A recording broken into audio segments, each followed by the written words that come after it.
For 3 decades, the United States has processed, launched, and operated the world's first and only reusable spacecraft. The Space Shuttle is an engineering and operational marvel, ferrying men and women from around the world into space. In its 30 years of flight, the shuttle has proven itself to be the most versatile spacecraft ever built.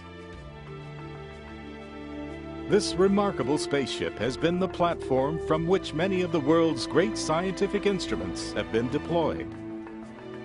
It has carried astronauts who have launched and repaired satellites that changed the way we communicate. Houston, I think we got a satellite. Yeah, we're watching down here. It has enabled technology demonstrations and allowed space-based research in physics and medicine and materials science, and has allowed the creation of a partnership of nations from around the world to assemble a world-class national research laboratory in orbit around our planet.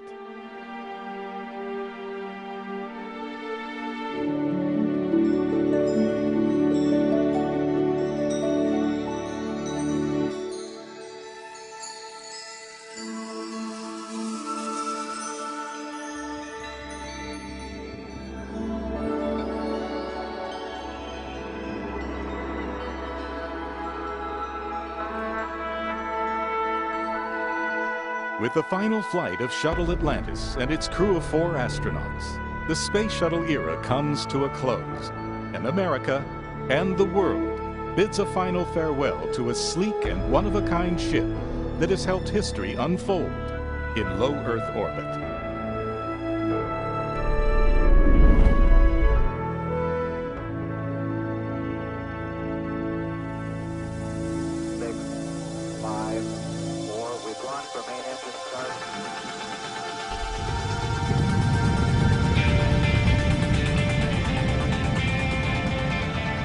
It all started more than 3 decades ago. 2 Americans, John Young and Robert Crippen, blast off on a winged spaceplane named Columbia. Now, more than 30 years later, with the 33rd and final flight of Atlantis, NASA adds a fitting coda to the Space Shuttle program.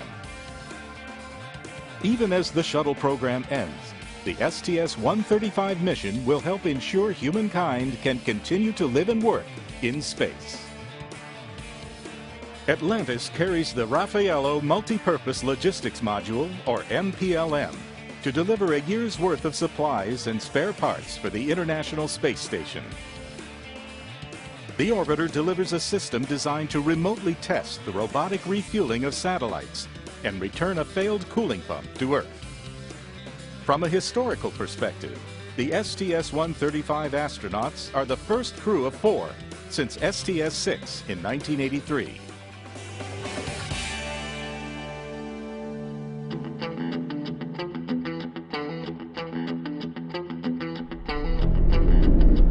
Retired Navy Captain Chris Ferguson commands Atlantis' crew as he makes his 3rd trip to orbit. He first flew on Atlantis as the pilot of STS-115 in 2006. Then returned to orbit as commander of Endeavour on the STS-126 mission. The pilot of Atlantis is Marine Corps Colonel Doug Hurley. His first spaceflight, STS-127, coincided with the 40th anniversary of Apollo 11 in 2009. He will be at the controls as Atlantis undocks from the ISS for the shuttle's historic departure from the station. Dr. Sandy Magnus is Mission Specialist 1. A veteran of 2 spaceflights, she served as ISS Science Officer for Expedition 18. She first flew on Atlantis during STS-112 in 2002. Mission Specialist 2 is retired Air Force Colonel Rex Walheim. This is his 3rd and final spaceflight aboard Atlantis after STS-110 and STS-122.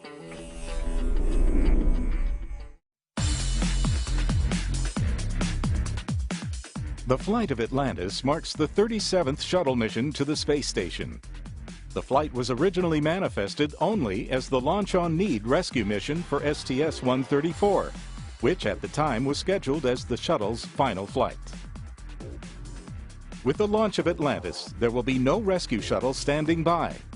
In case of an unexpected problem or emergency, Atlantis' astronauts would remain aboard the space station, ultimately returning to Earth aboard a series of Russian Soyuz spacecraft.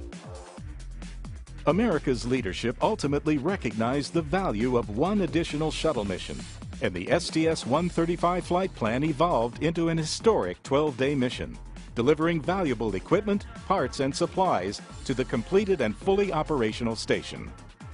It's an effort to posture the space station for about a year, put it in a good position until we can get our commercial cargo resupply system up and running.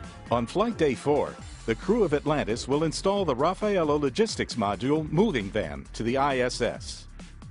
The station crew and shuttle astronauts will unpack about 15,000 pounds of cargo for the current and future ISS crews, items such as food, clothing, spare parts for the station, and scientific experiments.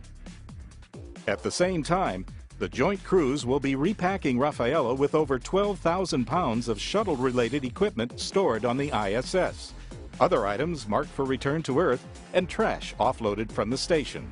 We'll take stuff out of the Node 2 nadir spot, translate down the lab, and most of the stowage and transfer that we're doing will be in the permanent MPLM that's on board. Magnus serves as Raffaello's loadmaster, with assistance from Walheim. The very first most important rule is do what Sandy says, because Sandy's lived up there and she's our load master, so she knows where things go, and we'll figure out ways to make that shell game happen. I didn't realize this until we got into the planning of the mission, is that the space station software was never designed to accommodate more than one logistics module. We've had to perform a little, I guess, sleight of hand to get the space station to believe that there's actually two logistics modules on board. Atlantis will also deliver the robotics refueling payload, which will be tested using the space station's Dexter robot. The space station has a robotic arm for heavy lifting, but Dexter is a robotic hand, capable of performing fine, minute tasks. The payload will be its first workout to see how well it can perform. On Flight Day 5, the crew of Atlantis will support one station-based spacewalk, performed by Expedition 28 astronauts Mike Fossum and Ron Garan.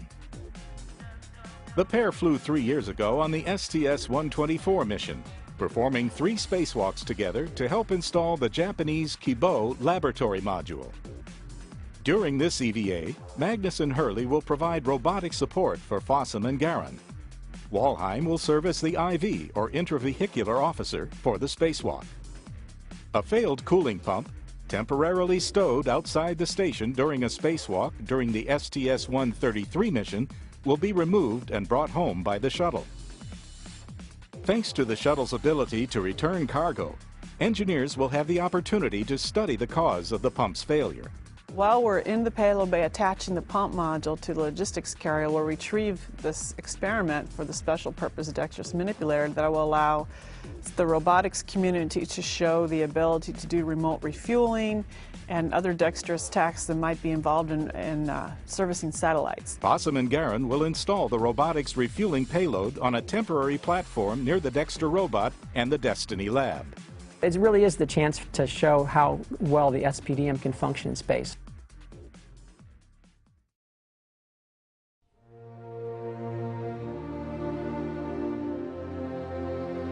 Over the past 3 decades, hundreds of thousands of people have dedicated their time, energy, and passion, and in many instances, their lives, as the shuttle was designed, developed, built, and flown. They are the people who have made the NASA team and the Space Shuttle program such a remarkable success, from STS-1 through STS-135.